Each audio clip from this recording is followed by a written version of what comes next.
Hello, everyone. Welcome to the beginning of the show. We're going to start today with some plugs because we've got a lot going on. We are going on tour imminently starting tomorrow, where a few of us are leaving the city, but this Saturday, February 1st, we will be in Iowa City at the Englert Civic Theater. On February 9th, Derry, New Hampshire at the Tupelo Music Hall. On February 18th, we're going to be in Las Vegas, Nevada, Vegas, baby, at the House of Blues, Las Vegas, on the Strip, in the House of Blues. That's going to be a great one. Sushi, come. Of course. February 23rd, San Diego, California, Observatory, North Park. My mom will be at that show. Come and say hi to my mom. Everyone. Yes. Los Angeles, California, February 25th, 2 shows. I believe late night is sold out. Late night show's sold out. Unless you're a celebrity. Unless you're a celebrity. And if you're a celeb, absolutely, you can still come. You can be in our Airbnb if you want. Our early show, still tickets available. I don't want to promise anything, but I do want to promise that show will be a cavalcade of stars. Absolutely. Sacramento, California, the Ace of Spades. The Ace of Spades. Also known as the Vagos Clubhouse. That's on February 28th. And February 29th, finishing up in San Francisco, California at the Palace of Fine Arts. All these dates are on chapotraphouse.com/tour. I sure hope I meet Cake when we're in Sacramento. They're probably just hanging out there, Probably right? hanging out. They have like local staples. Yeah, residency every Monday night at the coffee shop. Yeah. But I have another plug. We have a YouTube page, youtube.com/chapotraphouse. There's a ton of stuff there, clips, full episodes. We're slowly working on getting every free full episode up on YouTube. A ton of best of clips. We try to keep it up to date with the best clips from the most recent episodes. I have a really great Grey Wolf new father out in Iowa that I've been working with who has been helping us run the back end of that page. We're doing really well. We're creeping up on 40,000 subscribers. But here is the thing I want you to do is go to that page, youtube.com/chapotraphouse, and smash that subscribe button. I don't care if you watch any videos. I don't care if you never go back to YouTube again. But if we get 100,000 subscribers on our YouTube page, YouTube will send me a trophy personally. And I want that trophy. I want that little silver play button. I want to put it above my bed and look at it every night before I go to sleep. Please help get me that trophy. Get Chris's trophy, folks. He has asked for nothing from you people. I've never gotten a trophy, and I want a trophy.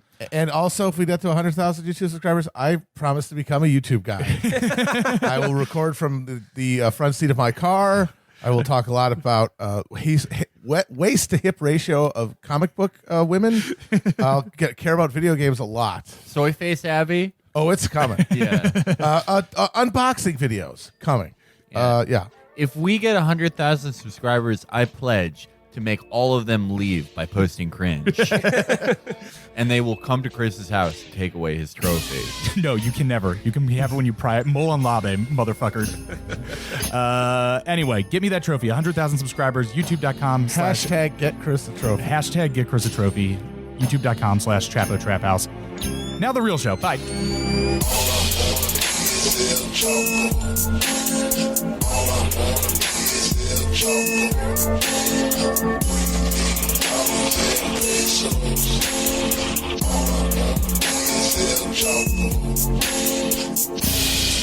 Okay, well, as Chris alluded to in that preamble, this is our last show before we deploy to the Tactically. we deploy tactically to the theater of battle. Yes.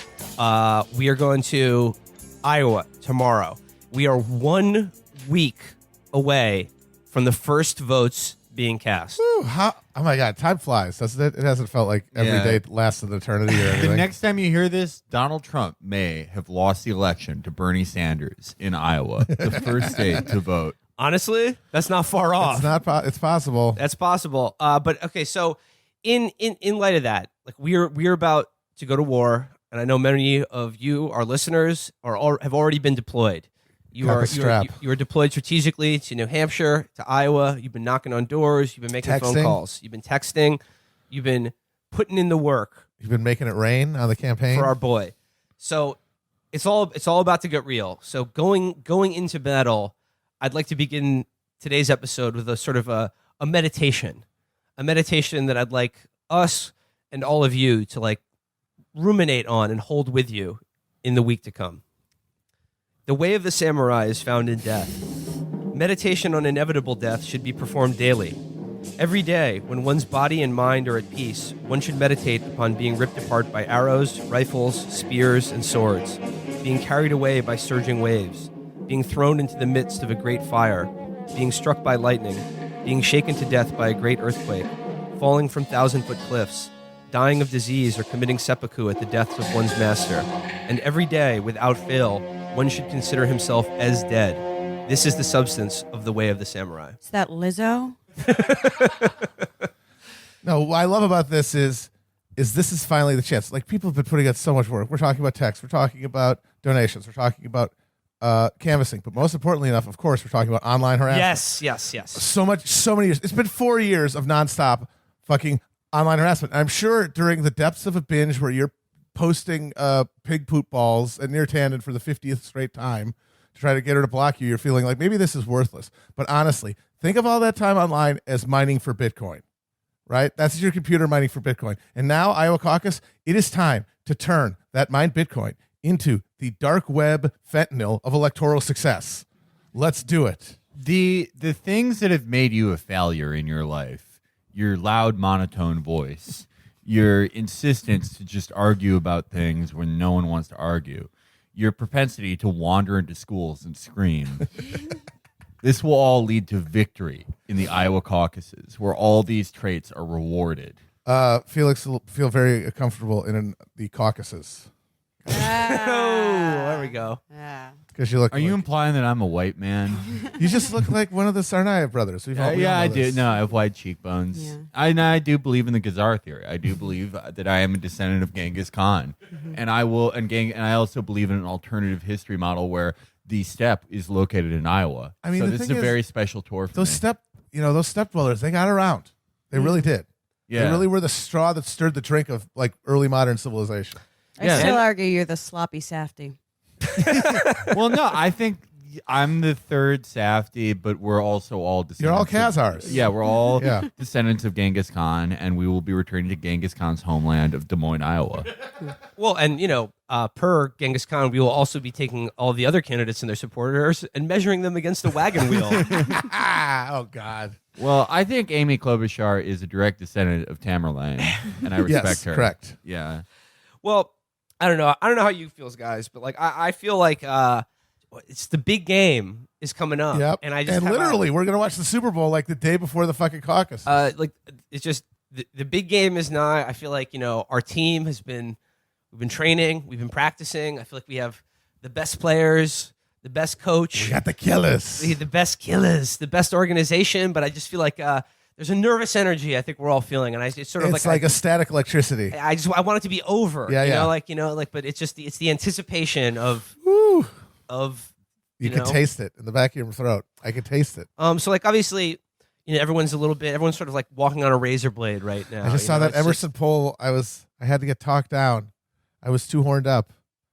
They had to spray me down with a fire extinguisher. Yeah, Biden coming back to second place.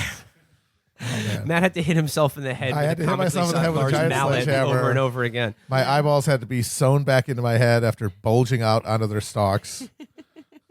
So, I yelled "Auga" so much my throat shredded. but like any good team, I think we go into this expecting to win, but but also like with We got to be ready for a anything. realistic understanding of that. Once you lace up your cleats. Every plan ends when you get hit in the mouth. Yes. No battle plan survives contact with the enemy. Exactly. So we are about to make contact with the enemy, and when you know it, they are making contact with us. As I said, our last episode. Ooh boy, they're starting to realize Starting that. to sweat a little See, bit. here's the thing: it's getting real for Ooh, all of it's them getting too. real. It's That shot, Bad Boys 2, camera swirling frantically around Martin Lawrence after he finds out that his sister has been kidnapped to Cuba. This shit just got real. Johnny Tapia. He's out there. A legend. So A communist legend. We don't know how much of that money was going to fund like social programs in Cuba. Michael Bay Yeah, never they got were into curing AIDS. Like, think about that. What if Johnny Tapia was like taking money from rich Miami club kids and directly transferring it to like the Cuban state to do hospitals and shit? He was literally a revolutionary hero. They're developing a new condom to replace cheese on pizza. Am I the only one who remembers that legendary post? I do remember it. Yeah. Someone had a post that was like, all you people glorifying Castro in Cuba. Did you know in Cuba they can't even afford cheese and they put condoms on pizza? Damn, what's up? Well, we're all walking along that razor. It's just the energy's in the air. Everyone's feeling nervous. There's a nervous energy. It's like right before a big storm. Exactly. And if you're feeling it, the good news is the enemy is certainly feeling it too. And I predicted that this last week leading up to Iowa, especially in light of some of these polls coming out of Iowa, you're going to see a take singularity.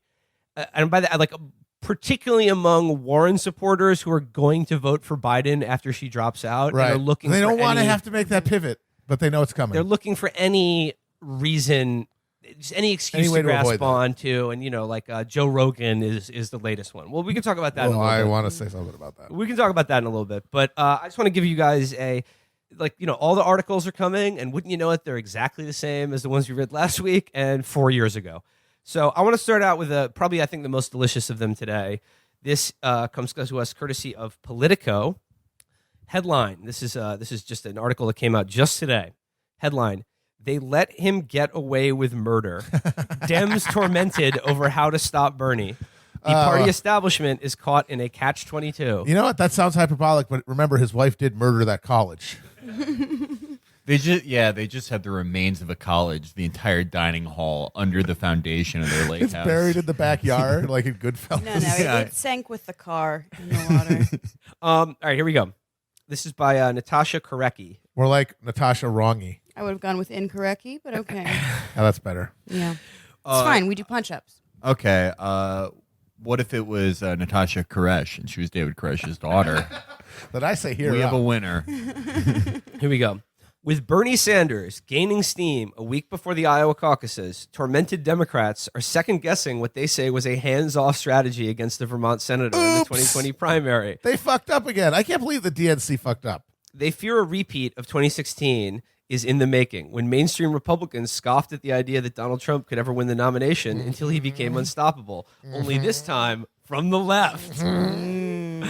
The Republican money people were laughing at Trump when he came down the escalator, and they kept laughing at him for way too long until, holy crap, he's winning primaries. Matt Bennett, co-founder of Third Way, told Speak on it, Politico. Matt. Bennett said he's attempted for weeks to find an organized effort to combat Sanders' rise, so far to no avail. Oh. What I fear is one will emerge too late, as Yeah. with what has happened with Trump.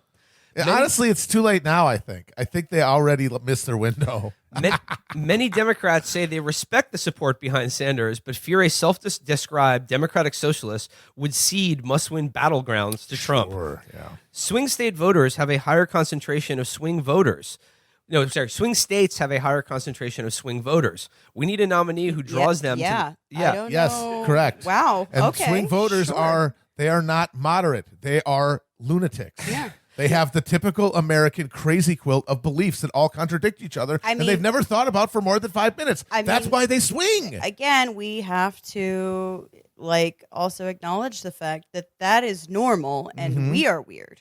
Absolutely. Right. That's the way most people respond to politics. And it has nothing to do with having a consistent ideology one way or the other. It's about what you care about when you step in the voting booth. What is your paramount issue? And different candidates can arouse different ones in you. And it has nothing to do with party, and that's why they bounce back and forth. Yeah. People who say they're moderates are actually conservatives who just want to flatter themselves. Yeah, people swing vote. It doesn't mean necessarily that they're swinging between whether they care about the deficit or kitchen table issues. Right. It means they're swinging between a vote for Clinton. It's unfortunately a vote for the British royal family. But also last year I didn't vote because that was the year that they used all your DNA, your DNA fragments from the voting booth to create a clone of you to replace you. Yes.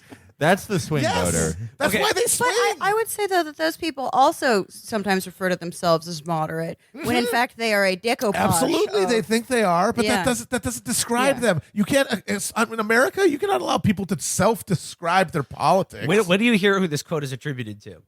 Swing states have a higher concentration of swing voters. We need a nominee who draws them to the Democratic column, said Rahm Emanuel, Ah, the you Chicago mayor motherfucker, and you! chief of staff to There we Obama. go. See, why do you even bother getting mad at the actual arguments? Just point at who's making them, and you make the argument itself.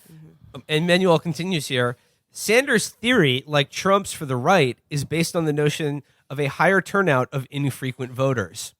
Sanders is, that theory kind of worked, didn't it? I mean, he won. What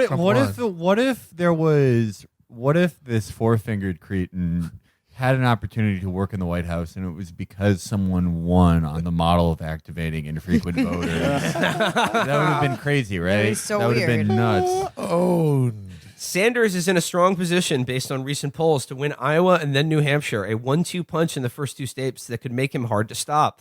Joe Biden's firewall, his popularity among African Americans in South Carolina and other southern states, would face a severe test. But the Democratic establishment is caught in a catch-22. Attack Sanders and risk galvanizing his supporters and turning him into a martyr of the far left. Yes.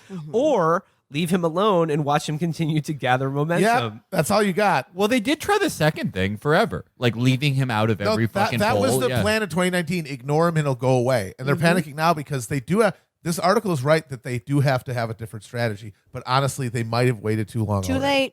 Their bind unfolded in plain sight last week when Hillary Clinton complained that nobody likes Sanders and wouldn't initially commit to backing him if he was the Famously nominee. charismatic Hillary Clinton. By the way, we talked about the Clinton saying nobody likes him, but I totally forgot to mention that Sanders' response to that when he just said, "On a good day, my wife likes me," was just the perfect Larry David cut. Oh my God. He was like, yeah, what about it? It was the perfect contrast between the two. He was the Ariana Grande meme. He never rises to the bait on that shit. Yeah. Just go cool. Where he goes, she later clarified that she would do so.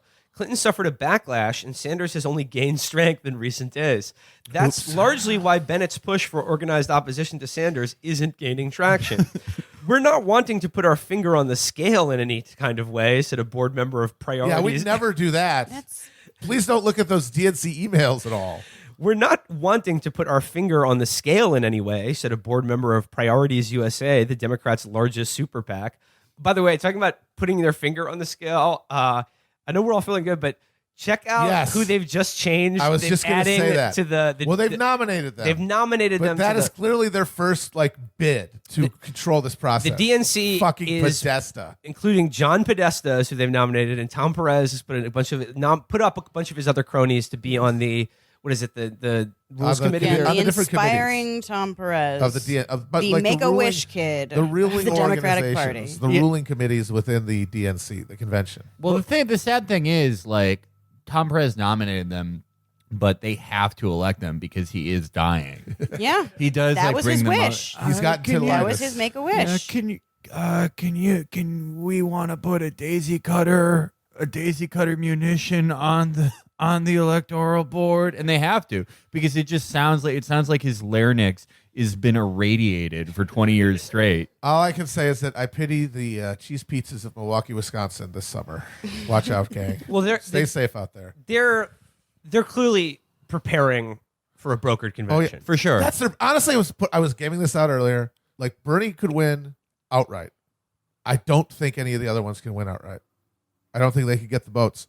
I think there's a more likelihood that they get it through a brokered convention and getting to a second ballot than they are rallying around and concentrating around one anti-Bernie person who wins outright in the actual primaries. Yeah, but that's the game, and they are going to cheat, so we have to. No, I'm just saying. That is the real danger: is that they get it into the fucking convention, they get it to a second vote, then they call in the riders of Rohan, the fucking superdelegates, to just squash the whole thing. Well, lesson the here thing is, if they did that, they would break the party in half. They would literally there would be thousands of Bernie delegates in that room who would walk out. Mm-hmm. It would be 1968 all over again. And I'm not saying that would necessarily lead to some revolt of the fucking delegates or something, and they take over the party by violence like it's 1917. I just mean the Democratic Party would be like the fucking Whigs before the Civil War, and that might be they might be too scared to risk that, even though they're panicking about Bernie. That might be the thing they're scared of more than him, maybe. And if that's how they figure it, if they're more scared of that, then they might not be able to even try it. It depends, but the lesson here is if it ain't close, you can't steal it. Absolutely. No, but that's the thing. And he can. He's the only one who can. Bernie can fucking make Super Tuesday into a coronation and get over the threshold by the time we even get to New York. It's really possible. And so much of it is about confidence. Yeah. And like that's really what a lot of people's reticence about Bernie is. They were just like, they're not, and you know what, rightfully, they're they're not going to let him win. People are dying for Bernie to win. Yeah. People are dying to vote. That's the thing. Yeah. People, look at his favorability. People are dying to vote for Bernie, but they've been conditioned by the Democratic Party to expect nothing. They have internalized. They're afraid to love again. Their propaganda. Exactly. And so they're like, I don't want to get hurt again. I don't want to get hurt again. It's like fucking Robin Williams is going, it's not your fault. It's not your fault. No. Shut up. No. You're like, it's not your fault, Will. And finally he just breaks and hugs him. They're waiting to hear it's not your fault one more time. And if Bernie starts winning primaries and Mr. Electability, who's literally just admitting now, I suck, but I can win, loses, the case is made. We don't have to worry about breaking out of the bubble. The case is made by like history. I am really going to miss Joe Biden like a lot. He is a lot of So fun. here's my biggest theory, loss Felix. for He is me. honestly the only guy Here's I my like. theory. The only person who's any entertaining at all. I think what we should do is just not tell him who wins and let him keep going. Yeah. You know? Yeah. Because like he's having a good time. We can have little, we can set up little stage for him. It'll be, goodbye Lenin. It'll be I have a real serious question. Did they ever disassemble the West Wing set? Oh my That's God. still somewhere in Hollywood. there you go. Because you could literally just say, Joe, tomorrow you could wake up and say, Joe, you won. Yeah. And then take him to the White House and you're set. He'll sit there. He'll sign bills. He'll talk to the ambassadors. There'll be cardboard cutouts. It'll be like Rupert Pupkin in his basement and the King of Comedy. That's my dream, to be Joe's like fake chief of staff in the West Wing set. That's how I want to spend the next 8 years. Running out to get him ice cream. That would make me so happy. That would be the greatest moment of my life.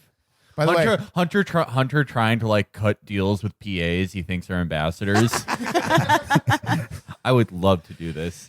Going on here, it says here, Sanders struggled to break out in polls for months in 2019 as fellow progressive Elizabeth Warren mounted a strong campaign. But Warren regressed after she was besieged with questions over how she would pay for Medicare for all. Warren progressed because her heart beat Kool-Aid. Ironically, Sanders' signature issue, but over which he had not been pressed for similar specifics, critics said. Last week, he again gave a vague answer about its cost to CBS's Norah O'Donnell. Again, this is why Bernie is smart and Liz Warren is dumb. They're all saying, oh, he's not going to get into specifics of what it'll cost or how he'll pay for it. That is a sucker's move. That's the sucker move. That's your begging. You're getting thrown in the briar patch. Nobody fucking talks about these things like, oh, how are you going to account out for it 70 years in the future? Let me see the books for this. You think when they wanted to like start the Iraq war, anyone was like, oh, like how are you going to do that? No. Sanders just says, here's the plan. Here's what I believe in. We can do it. We're going to do it. Do you think the New Deal was pitched on specific fucking things? The entire thing was created on the fly once they were in power. Exactly. There was no specifics in the New Deal. It was literally just shit's fucked up and we are going to fix it. Bennett blamed the media for not holding Sanders to the same standard as Warren. They let him get away with murder, he said. They let him bluster past hard questions. Again, by saying like they let him get away with murder means he didn't play by the artificial rules that we have, that we enforce on everyone else or expect them to play by. Yep. He's realized that that's a fucking mug's game, and he's refusing to play fair like we all, supposedly want. Yeah, it's like it's not fair. He jumped over the trap door that we had in there. Warren walked right over it. He's cheating. So it goes here. Jumping ahead a little bit here, it says a raft of polls out this weekend had Sanders leading or in second place in Iowa, vying with Biden for the top spot. The enthusiasm for Sanders was on display in Iowa on Sunday when 1,100 people, according to his campaign, turned out to a rally in Sioux City, hosted by Ocasio-Cortez and Michael Moore. He's in a position to win Iowa and New Hampshire at this point, said Ben LeBolt, Obama's former national press secretary. Now's the moment. We're a week out from Iowa. It might be too late for some states already, but it's not too late for the nomination. LeBolt said Sanders' competitors should have hit him harder on the debate stage and on the campaign trail. Spanked his bottom. He argued there's less of a risk going negative now that the field has narrowed to 4 or 5 viable candidates in Iowa and New Hampshire. He added, there should be a paid media strategy that would challenge him. Who should do that? I don't have the answer for that. Democrats face the same trick box that Republicans faced in 2016. Attacking Sanders only gins up his already enthusiastic base. We're not changing our game plan, a Biden associate familiar with the campaign strategy said. We don't feel a need to attack Bernie or anyone else. Also, he can't really handle any new information. Seriously, question. Don't the quotes in that sound like campaign strategists drumming up demand for their product. Like they're literally saying, "Wow, somebody should really organize somebody. Somebody should pay somebody No, it's to create job a security. strategy It's total to job take this security. guy on. Somebody needs to get serious about this. Some people who do work like this, such as I don't know me and all of my friends. Yeah, it's consultancy, you know. LeBoltz argued that Trump is pushing for Sanders to win, pointing to a recent tweet from the president alleging that the Democratic Party was rigging the election against Bernie Sanders. Here's what I love about this. This is all happening in the shadow of the impeachment saga that we have all roundly agreed to largely ignore. Boring. Here's the thing, though. All of these people who are obsessed with it and watching MSNBC every single hour of the day, doing new tweet threads, new bombshells breaking every day, new affronts to the Republic. Oh, my God, is John Bolton going to testify now? It seems to me over the past week, there's one bit of ephemera to come out of this that none of them have made a tweet thread about or taken any notice of at all, which is the recording of Donald Trump in private talking about how Bernie would have kicked his ass in 2016. Even if he had been Clinton's vice president, he said. He was worried that he'd just be on the ticket could have been enough to cost it for him. And honestly, it might have been. Especially because any of the kind of working class support that Trump got was on the basis of jobs. Yep. And he Bernie was like, he's is the tough on jobs trade. guy. He's a job and trade guy, like I was. I'm better than him, of course. I'm better, but it would have been harder to have a contrast. And like so when Trump does that, when he likes to treat, looks like the DNC is stealing it from Crazy Bernie. He's doing it assuming Bernie will lose, and that will alienate Bernie's supporters from voting for the eventual candidate. But guess what? If Bernie wins, all of those tweets blow up in his face because it's like, now this guy you say is pretty kind of good. He's now fucking actually the guy with the nomination. You have to run against him. You can't run against the crooked DNC because they literally fought against him and he beat them. Okay, so that was that article with people just like, somebody needs to do something. Yep. We don't know what. Yep. And the other interesting thing with this is like they are. This is like Saw for them. This is like, would you like to play a game? They have to choose between sawing off their hand or foot at this point. Yep. And the thing is, throughout all of 2019, you're right. The strategy was ignore him, and we made fun of him forever. Like just polls that he was leading in that they were just like, that they just didn't show his face. They on would the literally graphic screen. have polls where Bernie was like a point up. He would have like 23, or Biden would have 22, and they would just flip the bars, and it would say the right ones. But Biden would be on top of Bernie. They would just change the rules of presenting information because Bernie was on top. But here's the problem, though. They thought they were going to just ignore him because here's the problem with that, though. Every other candidate, including the Elizabeth Warren, the other person running in the progressive lane, her, but especially like everyone else too, basically all said at the get-go that his 2016 platform, they were more or less all on board with. Mm-hmm. So what are they going to attack him on now? Not policy. Nope. They can't do that because they're slitting their own throat. So what are they going to attack him on? Well, you know the answer to that. It's Bernie Bros. It's sexism. It's Joe Rogan, which is landing with the velocity of a big, wet shart in your underwear. It's really true. He's like George Reeves, just bullets bouncing off of him. So, but here, so that article set up like what are worried Democrats going to do about this? Who's going to attack Bernie Sanders? Courtesy of the Daily Beast, just this afternoon, worried Democratic operatives scramble to fund a network to take down Bernie Sanders. This is under the vertical called "A Little More Aggressive."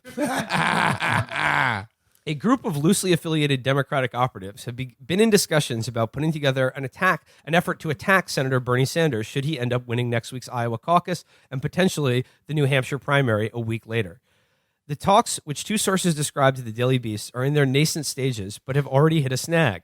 Big money Democrats have shown reluctance at funding such an effort, which could consist of ads attacking Sanders, and institutions associated with Democratic politics have largely shied away from being part of any campaign that goes after the senator, either out of fear of over the backlash or growing acceptance at the prospect of him becoming the party's nominee. It's not any one group of people trying to build the anti-Sanders effort, said one of the Democratic sources. It is a loose network of people who think he would be very problematic as a nominee. There is at this stage calls to and conversations with donors and organizations that might support such an effort. But as far as I can tell, nobody has found sufficient financial support to get it off the ground. I like how they're like, we would like to do a conspiracy of sabotage of a left populist candidate, but we are too incompetent. And also, we have no money. Please open this milk for us. This is funny. According to FEC records, the sum total of reported independent expenditures opposing Bernie Sanders directly and by name was just $32.72 as of Monday. Big things coming, y'all. Yo, watch this space. Big things coming. New Stop Sanders shirts coming out sometime in August. Yo, we're getting into drop shipping. We've got all the just like follow this Instagram account that has 0 followers right now. We're going to be putting all the Stop Bernie merch right there. I got a drop shipping contact in China right now. Let's do it, y'all. That $32.72 was spent by Club for Growth. Oh boy! What? How do you spend $32? Is that just like? Did they miss a decimal, or is it just like them being is that mean? Like the cost of like web hosting, like buying a domain name? I think they did. That's like what it cost to Xerox like 100 flyers to put on people's windshields. Yeah. To make a big printout that says like one bad senator, and put it over like the main street in Burlington. So it goes. That may very well change in the coming days. The organization Democratic Majority for Israel. Yes, sir. Let's go. Which is run by pollster Mark Melman. Oh wow. Okay, you Will. just did a trope there. Okay, Doing Will. tropes. By Lobo Melman over there. by Hanukkah Torah. Is buying tens of thousands of dollars in airtime in Iowa, according to documents filed with the Federal Communications Commission on Monday. People Neither don't like Melman- Israel anymore, though. Melman was quoted as saying, 2020 is going to be my year. People don't like Israel anymore, though. Neither Melman nor took his a while, organization. but, I mean, the thing is, there's not enough.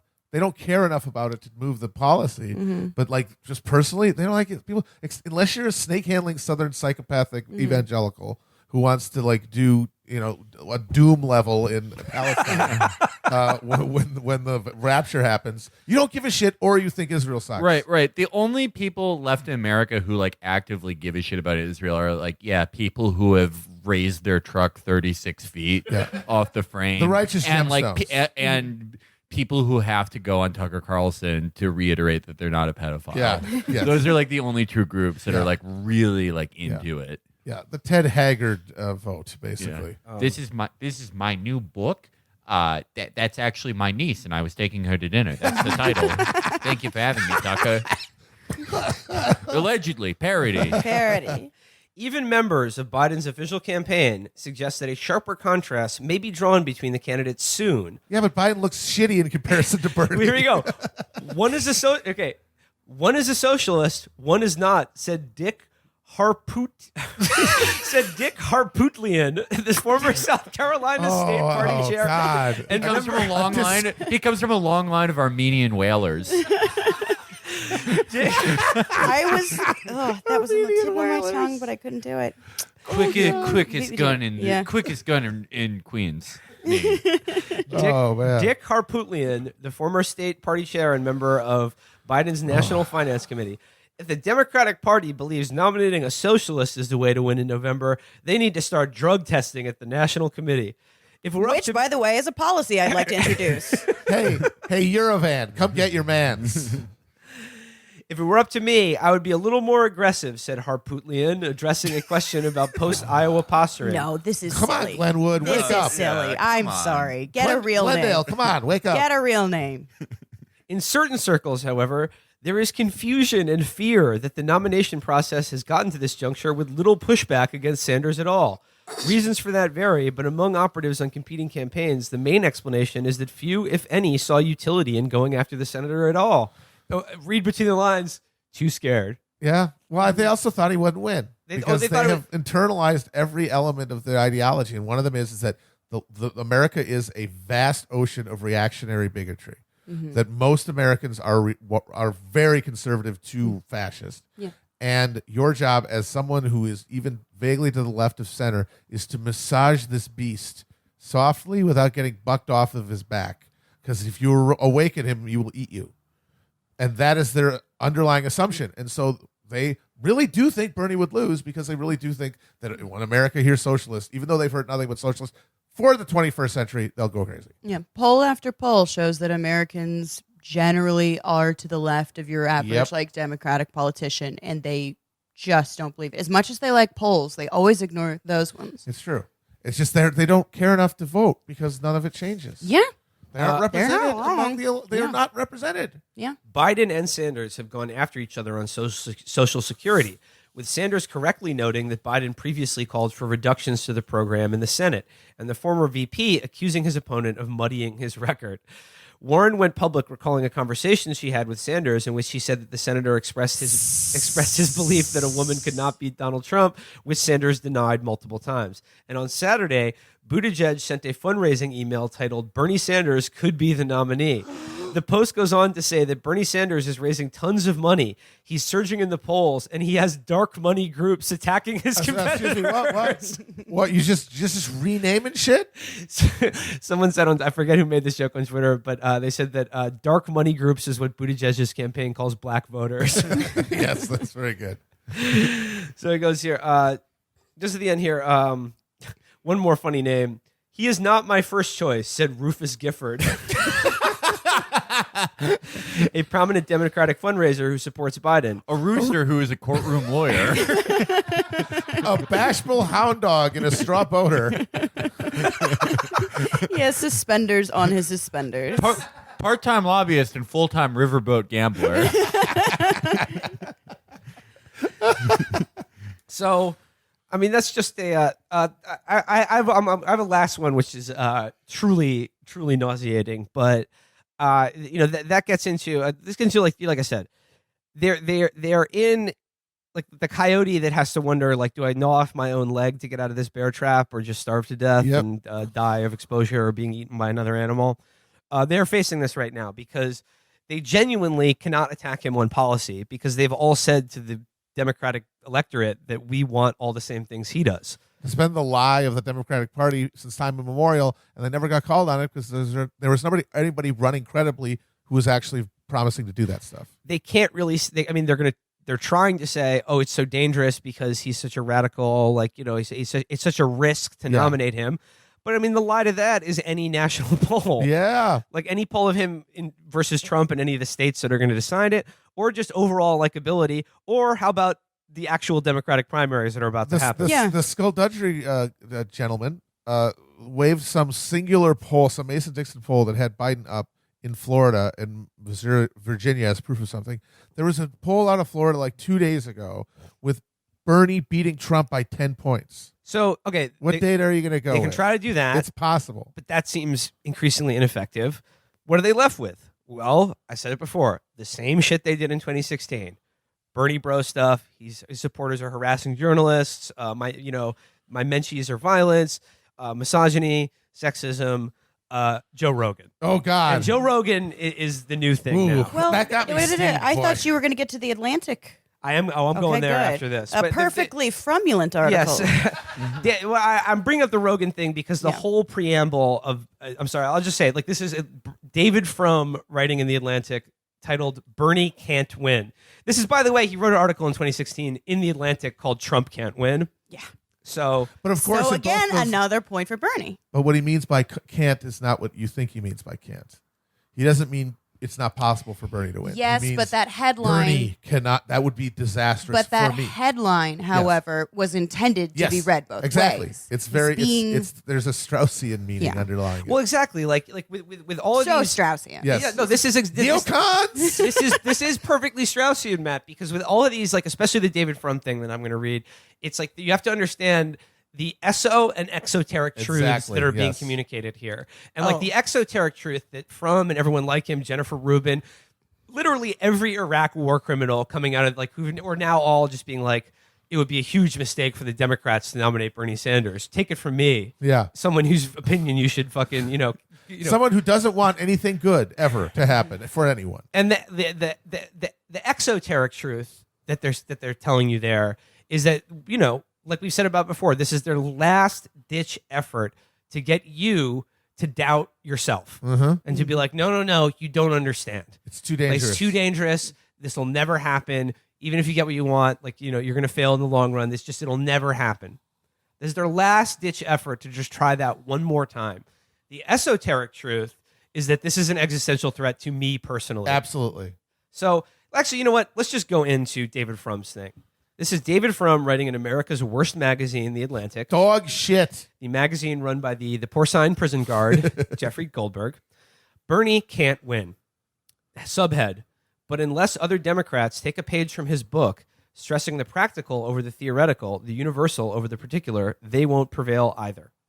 Left but not woke is the Bernie Sanders brand. If anyone failed to recognize it Honestly, before, yes. If anybody failed to recognize it before, nobody can miss it now. Last week, the mega podcaster Joe Rogan endorsed Sanders. The Sanders campaign tweeted a video of the Rogan endorsement from Sanders' own account. The tweet then triggered an avalanche of disapproval from other voices in the Democratic coalition. Rogan is not an ally to the cultural causes that have come to predominate on the contemporary left. He even mocks many of those causes while also dancing around conspiratorial thinking of the left and right fringes, 9/11 denialism, Obama birtherism, and speculation about dark deeds concerning Hillary Clinton and the Clinton Foundation. Yeah. Wow. Oh, crazy man over here. But again, you are describing a normal person. Right. You're describing a normal person who, like, I remember once when I don't remember when we were on tour somewhere, but I had in earbuds and we were waiting for a train, and I was laughing so hard, I was like crying because Joe Rogan was trying to explain the concept of bees. And it was so, because, just a benevolent man with a genuine curiosity about the world, trying so hard. I think he was like trying to explain the decline in the bee population, but he couldn't get there because he had to first explain the concept of a bee and pollination and what bees do. Did Joe Rogan touch on the fact, or like, did he have like a DMT mind-blowing moment, bringing up the fact that according to all laws of aerodynamics, we don't understand how bees are able to fly? Doesn't make sense. How do they do that? That's my Joe Rogan voice. But you know the tone. Like, how do they? It's like amazing. What he is he is one of those guys who gives politics the rational, proper amount of attention it deserves from a regular person, which is basically zero. Yeah. Like, they don't think about politics, so they're literally open-minded, which is impossible to imagine if you spend all day doing mind combat on Twitter, where you assume all people have like this fully hardened intellectual and ideological identity that is like fused to them, as opposed to people just kind of don't think about things and then like make their opinion of them as they're saying it and then never think about it again. And then this nice, humble man who starts out every interview with like, "Look, I'm dumb and don't know what's going on." Like, he literally says that, and it's like, well, you understand, like, his entire appeal is a bunch of guys who respect that modesty because they are themselves they're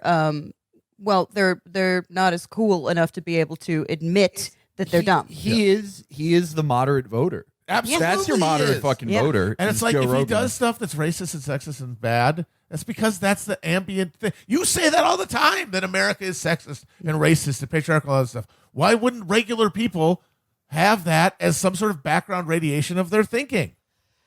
I think the thing with like Rogan is like, Matt, you've described him before as like he has the literal definition of an open mind. It's like, you said his mind is like a lint roller and that it just picks up whatever it rolls over. Absolutely. But like the thing is, like, I think Rogan is like a synthesis of like jock and pothead. Yes. Mm-hmm. And like that describes a lot of people. And like the article goes on to talk. A lot of young men these days. Yeah, the article talks about like how popular he is among young men, right? Like Frum writes here, as the Atlantic reported in a memorable appreciation of Rogan back in August, Rogan is a voice for men. But here's the thing: is like I think that these are people who we're not completely nerds, so they don't have like politics in the same way you freaks do, or yes, I everyone do. Listening to this, exactly. Literally everyone listening to this. But what they have is a sort of a vague sense of being against authority of any kind, right? Mm-hmm. So that's why they are open to ideas that fall to the left and right of the conventional wisdom because spectrum. They're given credence by them because they're outside the norm. And that is why that's what they're attracted to. Which also, I think, separates them from guys who might otherwise go like alt-right or whatever, because they're just outsider enough to not be particularly malicious to difference. Right. They're just like, They so don't that's hold- your thing They with don't the hold genders? deep beliefs like that. Yeah.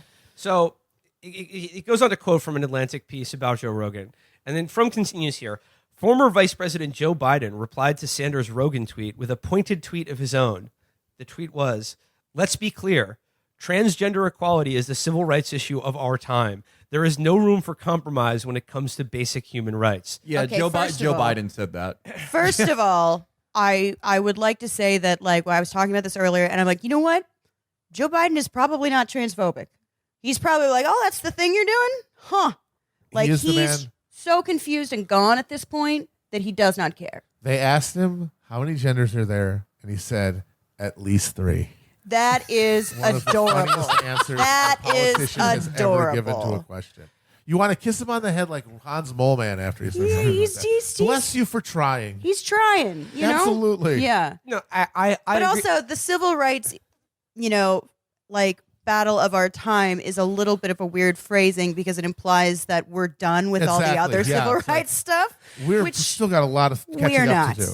I don't think it's malicious, but like the idea that they would have you believe that Joe Biden is just all of a sudden being Yeah. like, Oh yeah, no, it was this is my- clearly opportunistic from his campaign. 100%. And Of again, course.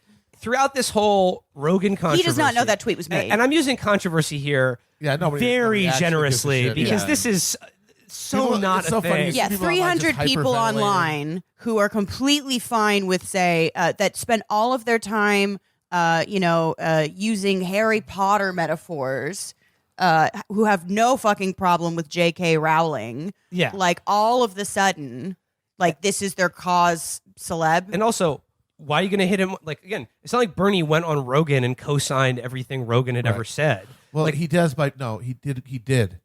You have to believe that for these people, him going on that show is an endorsement of everything he's ever said. No, I think there are two types. Well, some I types think most believe that. people are cynical Yeah, and well, are yes, saying but I believe that. the people who but there's a few are just posters and feel like they need. Yeah, to keep there's a doing few nut jobs who are like, this is what it's like. You're not allowed to talk to people that don't share your exact it. everything. Yes, that's a real strain. But the larger category, though, I think is the cynical, or maybe the more influential category is the more cynical. well, yeah, one. because that's the people with jobs who are Yeah. based on this shit. It's Right. the Biden people, not the Yeah. whatever Maoists. Yeah. Right, No, it's if you don't have your paycheck on the line, I think you're more likely to really believe that contagion theory of politics. But yeah, if you have anybody, if your job depends on any of this shit, it's all cynical. Right. And it's the Warren people who Yeah. maybe do or don't realize that it's over for her. Yeah, it's She's not done, picked honey. up the requisite amount of black support to have any life past Nevada. Nope. Maybe they should be looking for another job soon. But who have been speaking this language of giving a platform to Rogan. Rogan has one of the biggest fucking platforms Yeah. in the country. He is the independent platform. of Yeah. Bernie. Yeah. But of course, You go where the people are. You don't It's- fucking preach to the Right, and choir. think of it magically. It's like he's given him this magical potion that makes him now credible and mainstream. Not the fact that he is credible and mainstream by virtue of the size of his fucking show. It's this liberal brain rot that says like actually you don't preach to the sinners. You don't it's like this weird thing where it's like we have to just like make our ranks as small. It's like a weird kind of like Trotskyite overhold where it's just like, okay, well, we're forming a cadre and it's like, you only get one vote, right? Yeah.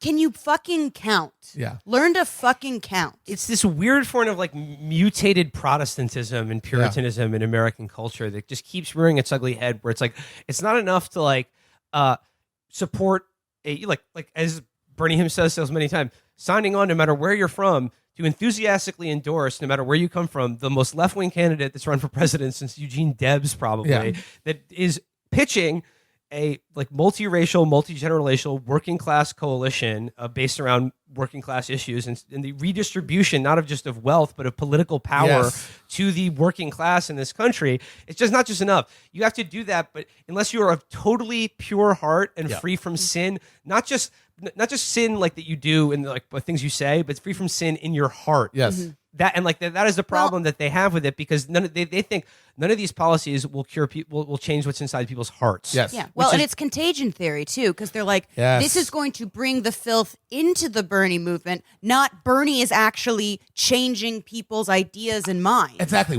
This is the thing that it's like they have a fundamental misapprehension of how this shit works. They view ideology, and political movements as a contagion, as a virus.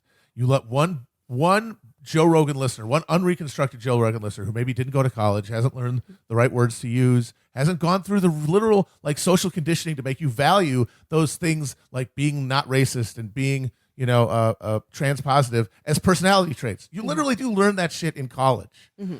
And so if you let those guys in, they're going to spread. They're going to like bite people like vampires. And it's going to spread like that or like The Thing, But that's not how it works. Because they're a smaller group and because everyone else is already in this fucking coalition organized around a collective interest, which is, all the working class power we were talking about. That means that if they do have bad views on social stuff, they end up getting diluted. Their power gets on those issues gets diluted. Yeah. And all they end up contributing is their support to the fucking platform that's supported by everybody and helps everyone. This was the thing I wrote about when I was talking to someone. They were trying to unionize some tech stuff, and someone asked well, what do I do if an alt-right guy wants to be in my union? And I'm like, if an alt-right guy wants to be in your union, you won. Yes. But going back a little, this never goes both ways. No. This is never it's never that Warren or Biden is giving a platform to CNN, which has never seen a fucking war they don't like. Right. Mm-hmm. It's never that Warren gave a platform to Netanyahu. It's not that anyone gave a platform to AIPAC. You're only giving a platform. It's only in this fucking fake new liberal sort of faux Antifa language that has been conjured since 2017 when it's something that directly benefits one candidate. Yes. And it just so happens that that's the one candidate that's actually on the left. Yeah. And here's a perfect example of that, Felix. Fucking what's his name? Bakari Sellers being like, how dare you compare Joe Rogan to Colin Powell? Yeah, and Joe Rogan's a way fucking better person. And I'm like, than yeah, Colin I agree Powell. with you, dude. Oh wait, you meant that as a defense of Colin Powell. Insane. Yeah. Oh my God, dude. No, I had somebody in my mentions explicitly say to me, well, it's like, yeah, okay, Colin Powell bad. That war in Iraq was pretty bad, but man, Rogan really is a piece of shit. Like, he just wanted me to admit that Rogan's bad. And I said, that's a disgusting worldview. If you people keep on the equivocating. same scale, That means you think most people are a piece of shit. Being problematic or killing 2 million people in the Middle East. And if you think those are on the same scale, you are a fucking sick pervert. And here's the other idiotic thing about it. Even on a real politic level, it's fucking brainless. Like, Hillary Clinton actively courted and received Henry Kissinger's endorsement. Henry Kissinger is like a world historical Hitler level mass murderer. Hillary Clinton had no problem touting and giving a platform to that person. But here's why it's idiotic. It garnered her probably 0 Nothing. votes. Nobody liked it. No one who did wasn't not- already on board voted for. Like, who was waiting for the fucking Kissinger endorsement who wasn't already on board? Yeah. Even if Joe Rogan were like the absolute furthest caricature of him as like the most evil person with a large media platform in this country that you could imagine, he would still a candle in the sun compared to Colin Powell, who, by the way, Iraq war aside, started out his career covering up the My Lai massacre. A company man to the bitter fucking end. Yeah. In between that, probably helped oversee the fucking highway of death. Yeah. A career of fucking bloodshed. Yeah, but the thing is I really think the reason that resonates like this and the reason that they do treat differently, part of it's cynical, but there's also that ideological undercurrent, like the real heavy like ideology shit that undergirds their whole worldview, which is Joe Rogan broke the rules. He's not part of the club. Like, they really do have that ingrained meritocracy where like institutions like Colin Powell or CNN or anything, these things are exempt from these things because they should be there. They're part of the institutions. They're part of the elite. And Joe Rogan is not controlled outside. And here's what puts the lie to all of this, and why he didn't take a job. He didn't fill out a job application. He didn't go to college. Why I truly must part ways with people who are kvetching over this, or like saying, "Oh, you can take his endorsement, but don't tout it," or whatever. Joe Rogan's audience is like 11, 12, 13 million people. Yeah. I mean, we've got a pretty popular podcast, but that is a fucking drop in the Joe bucket. Rogan doesn't vote, which means Bernie Sanders is reaching non-voters. Yes. This is insanely important. More people listened to the Bernie episode of the Joe Rogan podcast than have watched every single Democratic debate combined. Yeah. It's 11. And the people that have watched like Bernie on Rogan are more likely to be a pool of people he could appeal to than the sort of freaks like us that watch fucking Democratic debates. And you know what? The Rogan endorsement, the way he said it, actually proves this entire. It proves why Bernie is the only one who can win, honestly, because he wasn't touting any issues that Bernie supports when he said he supported Bernie. He said Bernie's been consistent. Bernie's been consistent for 30 years. He's said the same thing this whole time, and I got to credit somebody who's that consistent. Now, of course, for establishment liberals, that's horrifying. John Che wrote an article saying, or he wrote a tweet saying, actually, he did write an article. Actually, it's actually an insult to someone to say they haven't changed in 30 years because, of course, as a meritocratic liberal elite, the idea of that being nuanced, the idea of, always being willing to admit I was wrong, that's a value. But what that reads like to regular people is being a fucking snake. Yes. And being someone I can't trust. Being oily. Yes, because sliding around. that's Actually a virtue. Being a sponge that fits in any space. Exactly. And they don't trust it. And the thing is, the reason that's a rubric to care about is because they don't have the ideological commitment to pick it otherwise. They can't sort by what they like because they don't really know what they want. But they know one guy isn't full of shit. They're not even vote for the one who isn't full of shit. They're not even snakes. Snakes have spines. Exactly. And if we are indeed walking the golden path, and this goes the way that we hope it does, we will look back on this, and the Rogan endorsement will be as important, if not more, than Ocasio-Cortez's endorsement. Yep. It'll be certainly on the same level of how an endorsement that actually really matters. AOC, she brought in a few people who might otherwise have gone to Warren. Rogan is going to bring in people that weren't going to vote for anybody, Correct. Or maybe and voted for Trump. A lot more of them. Yes, absolutely. Yeah. Well, I do credit where credit's due. The AOC thing, it came at a crucial moment. Yeah. It came during a real gut check moment where Warren was surging after the Bernie Hart thing. A time where a lot of us were feeling on edge, and credit where credit's due. But the And she Rogan got him thing's some fucking wobbly huge. Warren supporters too. I Yeah. think. Yes. But again, I'm just back to the David Frum article here, because again, you just in taking this in, you just have to admire the absolute perversity of one of the architects of the Iraq War. Again, killed a million people, a million civilians probably. Sort of pretending that he gives a shit about trans people or trans civil rights or anything like that. He's a conservative. He's a fucking conservative. And that B, he is in any position to gainsay the morality of Joe fucking Rogan or Bernie Sanders, right? Joe Rogan is Francis Assisi compared to fucking David. So, Frum. all right, David Frum, if you were going to have deportations, deport fucking immediately. Don't let him take any of his things. Send him to fucking Calgary. Don't even send him to fucking none of it. Yeah. Make Get it a him the reality fuck show. out of here. a genuinely vile and morally abominable person, A pig. who is Human pig. a pig man who is here to scold you one more time, just one last time. So let's get into this. So after pretending that he cares about trans people at all, and by the way, about all this stuff about Bernie Sanders as mayor of Burlington in the 1980s. Literally created a safe space for trans people because of the policies he instituted as mayor of Burlington.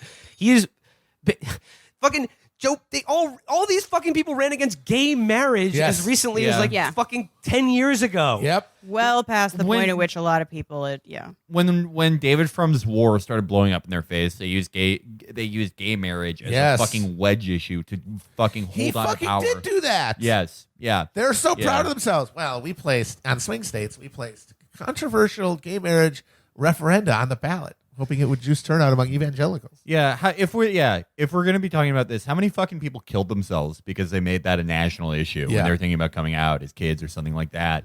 David Frum, and Sanders did that in Burlington while Frum was doing what? Fucking polishing Irving Pedoritz's taint? What the fuck was he doing in the 80s? Well, again, this goes back to Rogan's thing about consistency. Not only has he been pro-gay rights, he's been pro-trans rights before most people even knew what that was. Yeah. For fucking 30 years before, not just before anyone knew about it, but before it was not only cool, but politically feasible to do so. Jon Stewart was doing chicks with dicks jokes in the second Bush term.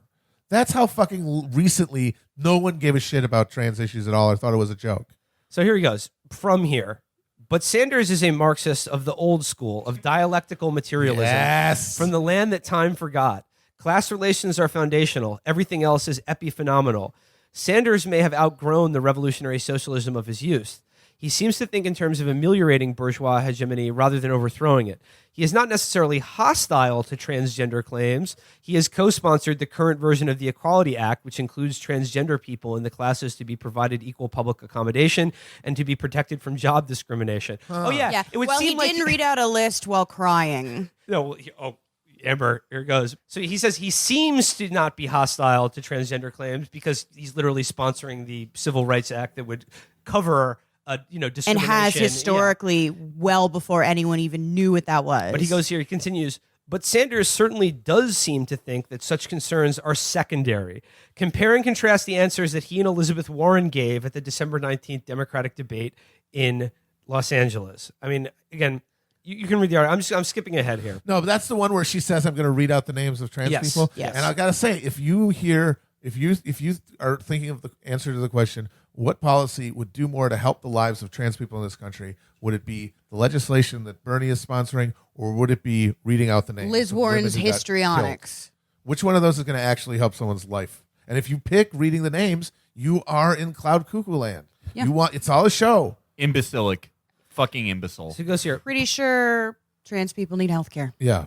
And not only that, it's actually access to healthcare free from discrimination is probably the most important issue to trans rights and the That's trans community. It's like the biggest barrier to like being any way close to being able to fulfill yourself if you're trans. So he goes on here. Bernie Sanders is a fragile candidate. He's like a little China doll. I don't know, man. He seems pretty durable. Yeah, it seems like he's His numbers He's don't go got anywhere. 3 baboon I mean, hearts. the guy just had a fucking heart attack and Didn't then move came the back numbers, to and they all went up. All the numbers went up. No, it's like Larry David said, he's indestructible, this guy. He has never fought a race in which he has had to face serious personal scrutiny. None of his Democratic rivals is subjecting him to such scrutiny in 2020. Hillary Clinton refrained from scrutinizing Sanders in 2016. It did not happen either in his many races in Vermont. A political profile in 2015 by Michael Cruz argued that Sanders had benefited from an unwritten compact between Sanders, his supporters, and local reporters who have steered clear of writing about Sanders' personal history rather than risk lectures about the twisted priorities of the press. Question. Isn't the Occam's razor explanation for this that he just doesn't have anything you can use against him? Well, you'll be Like just coincidentally went soft on him his whole career? you'll be As shocked. opposed to there's nothing there? No, this will reveal itself, Matt, as it Okay. goes on here. The Trump campaign will not steer clear. This is where it gets really good, Hell guys. yeah. The Trump campaign will not steer clear. It will hit him with everything it's got. It will depict him as a communist in the grip of twisted sexual fantasies, referring to, of course, that article he wrote back in the 70s that we all know about because people attacked it with him in 2016. Yeah. They're all talking about there's just he's never going to face what we all know is out there. And then when they go to list the things he will face, it's all shit like that we already knew about, where Sanders is just like, a lot of ladies, they're thinking about gangbangs. It's like when they say they're going to use this stuff, it's like they're threatening to put a flu vaccine in the water supply. It's also Like, we know this shit doesn't work. He's Yeah. immunized. It's also like, yeah, Trump's gonna hit him on Okay, this. here, no. This is where it gets even better. If there's one thing I hate, it's a Jewish pervert. Oh my God, Amber, Portnoy. No, So check disgusting. Check us out. He's saying, this is what he's saying. Forget the Democrats. He's saying that this is what Trump will throw against Bernie in the general. His twisted sexual fantasies. Okay. Compare that to, let's say, Trump's record on this particular You mean like issue. as in recorded voice on tape Okay. saying grab them by Okay. the pussy? He said that. A useless career politician who oversaw a culture of sexual harassment in his 2016 campaign. Yeah, Trump's Donald, gonna hit him on that. Donald Get him. Trump is gonna, folks, Bernie, he's toxic masculinity. Bernie's doing no growth. He's doing bodies in spaces. Get him. It's pretty bad. How on earth I know they're going to try. Of course. But I'm sure they're going to do anything. That is not And, what he is going but to do. Donald Trump. Trump is just going to be like, Bernie's old Yeah. Yeah, that's it. And crazy. and crazy. Which shows he doesn't even know what he's doing. Donald As we've discussed. fucking Trump is going to make an issue out of the culture of sexual Yep. harassment on Bernie's 2016 campaign. Pros. Folks, the pros, they're terrible. Because at least with Bill, obviously he did the same thing after the Access Hollywood tape, and he brought out Juanita Broderick and stuff to go to the next debate, which is an astounding move. But like you couldn't even do that to Bernie because this is just like some fucking like HuffPo shit. It's not like a actual accusers. Through And 2019, not against him. Through 2019, Donald Trump and his proxies hailed Sanders as a true voice of the people, thwarted by the evil machinations of the Hillary Clinton machine. They will not pause a minute before pivoting in 2020 to attack him as a seething stew of toxic masculinity whose vicious online followers martyred the Democratic Party's first female nominee. He's going to attack Bernie Sanders by saying that Bernie was too mean to Hillary Clinton. The guy who he ran on putting in prison. He needs to get deported for this article alone. That's the this stupidest is thing I've ever heard in my life. moronic. That's legitimately the stupidest thing This I've ever heard is in my life. So he goes, fucking dumb. At the Sundance Film, okay, this is the details in this are so funny and telling. At the Sundance Film Festival in Utah this past weekend, Clinton told Jeffrey Goldberg, the Atlantic's editor-in-chief, that Sanders, alone among the Democratic aspirants in 2020, had refused to meet with her.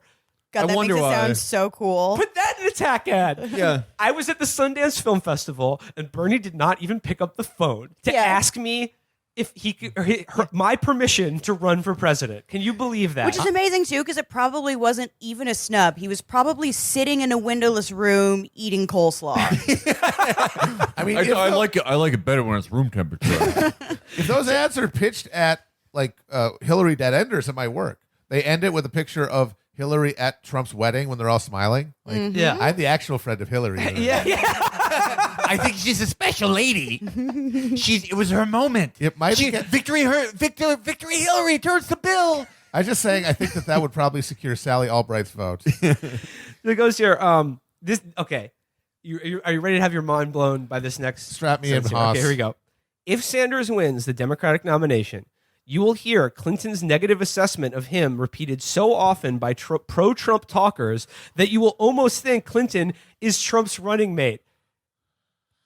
Everyone hates her. The person who lost, who ate shit One last of the election. least popular people in America. What David Frum is saying is what the person who will beat Bernie Sanders, what Trump will use to beat Bernie Sanders is Hillary Clinton, the person he beat in 2016, and who literally no one likes. What the what?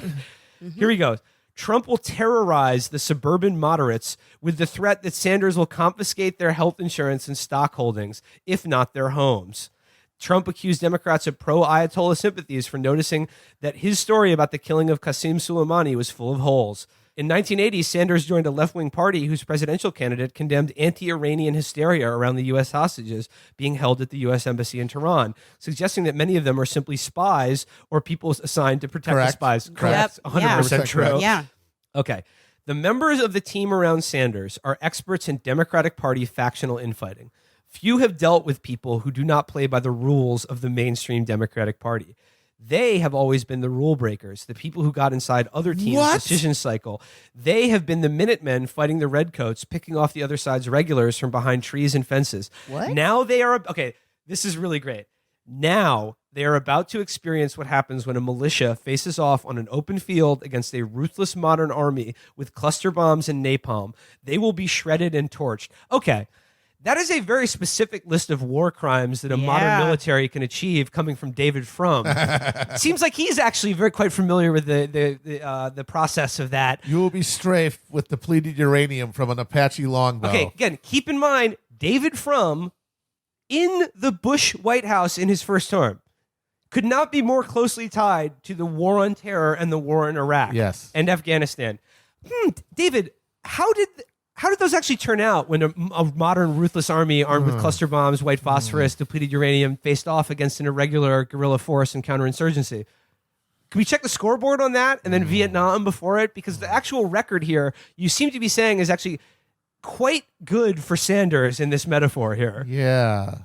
But also hilarious that he's talking about the fact that he can use this metaphor of people being scorched and shredded by cluster munitions and napalm, but has never even once in his life reflected on what he did to actually make that happen in the real world. Not as a metaphor for a political campaign, but to actually, let's say, cover the city of Fallujah in depleted uranium. He thinks it was still a good idea. And here's the other thing about Frum and all these guys. Frum voted for Trump in 2016. Sure. He's lying about that, and he's course. going to vote for him in 2020 as well. No, they all are. That's what's going to be so awesome is watching all of these never Trumpers buckle like a belt and become Trump surrogates. It's already happening with Bret Stephens. Bret Stephens just wrote an article. He was the never Trump conservative. That's why he's on the New York Times, because they could never imagine having a fan of that loutish Trump on their beloved op-ed page. But he just wrote an article saying, actually, Trump isn't that bad. People kind of give him a bad rap because he sees Bernie possibly being the nominee. The Economist. As for Sanders himself, if there's one thing the political world has learned about him by now, it is this: he does not cope well with criticism. He does not cope well with interruption. The Sanders campaign is a bet that the 2020 race can be won by mobilizing the Americans least committed to the political process while alienating and even offending the Americans most committed to it. It's a hell of a gamble, and for what? To elect to the presidency a person with a proven record of accomplishing little for the causes he espouses despite almost 32 years in the House and Senate? Yeah, sorry he hasn't created universal health care yet as the only independent socialist in the United States Senate. Mm-hmm. Let's be honest, a paltry achievement for, anyone could do that. Yeah. Going from being mayor to congressman to senator as a socialist in America. Yeah, that's not very impressive at all. No. And here's the other thing. How many post offices has he named? Yeah, what has he actually achieved? I guess on par, you want to put his record up against Biden. I'd rather go with the guys who didn't achieve anything rather than the people who everything they achieved is pure fucking evil. I made the fucking Eiffel Tower of shit. There's one thing at the end here that is just truly, truly incredible. There are many ways to divide the Democratic field: by ideology, by gender, by ethnicity, by age. But perhaps the most important is this. For Buttigieg, for Bloomberg, as for me, and very likely you, reader of The Atlantic, one of the most decisive days of our lives was the day we received the fat envelope of acceptance from a selective educational institution. Oh my God. What were the other things he mentioned? Age, ethnicity, ideology, and gender. No class in there. Well, he's saying class, but he's reflecting it on himself, because he's like, the most important day of my life was when I got a fat letter of acceptance to an Ivy League institution. The education is a way of skirting around class. Yes, that is what these people like. Yeah. So here he goes. Bernie Sanders and Joe Biden speak to Americans for whom the fat envelope, thin envelope decision means little, if it means anything at all. It's not accident or name recognition that explains why they lead the field. They are both being carried by something big and real. The challenge for the person who will succeed in beating Trump in 2020 is not merely to ride that force, but to guide it. Here's what is so fucking incredible about that, is because he goes on to, in that article, as I pointed out, he obliquely references, by way of metaphor, analogy to a political campaign, mass murder, the imperial, the death machine of a modern nation state's army. At the end of it, he says, the most important day in my life was when I got accepted into college. What do you think the most important day of an Iraqi's life was? Probably the one that they didn't meet the end of. Yeah. But for David Frum, also, and doesn't everyone, he have a wife and children? Yeah, he does. The most important day is when my wife got thrown off a plane for. Well, she threw herself off of it. Yeah. When my wife inflated the emergency slide because she saw a man in a turban. So yeah, for David Frum, for everyone who reads The Atlantic, for everyone who takes his horseshit advice seriously, or even countenances him as a moral person who deserves anything less than being the full exit from civil society, the acceptance letter, the fat envelope, the thin envelope, that's the most crucial thing you'll ever face in your life. The millions of people that they've killed, total abstraction. Let's make David Frum's second most important day in his life the thin envelope he gets. Bus tickets back to Canada, never to return. That about wraps it up for this. This is a brief sampling of the things to come this week. We are going to Iowa tomorrow. Woo! We hope to see you there. I got a plug. Speaking of left but not woke, I urge you all to check out the Not Really podcast. I went on and did an interview with Patrick and Paul with the legend Lady Bunny. A lot of people do not know their drag queen history. Lady Bunny is the founder of Wigstock. She's a contemporary of RuPaul's. Her parody songs often sound like Cumtown songs because they're about having sex with your dad. She is amazing, and she is a fucking OG Bernie bro and always has been. extremely into class politics. So we talked with New York nightlife and drag legend about Bernie and about politics, and it was amazing. There is a 2-parter on Not Really. I think the free part, which you can get without subscribing to the Patreon. Paul and I are very drunk, and maybe consider subscribing to hear us being much more coherent. But it's a great interview, and it rules. And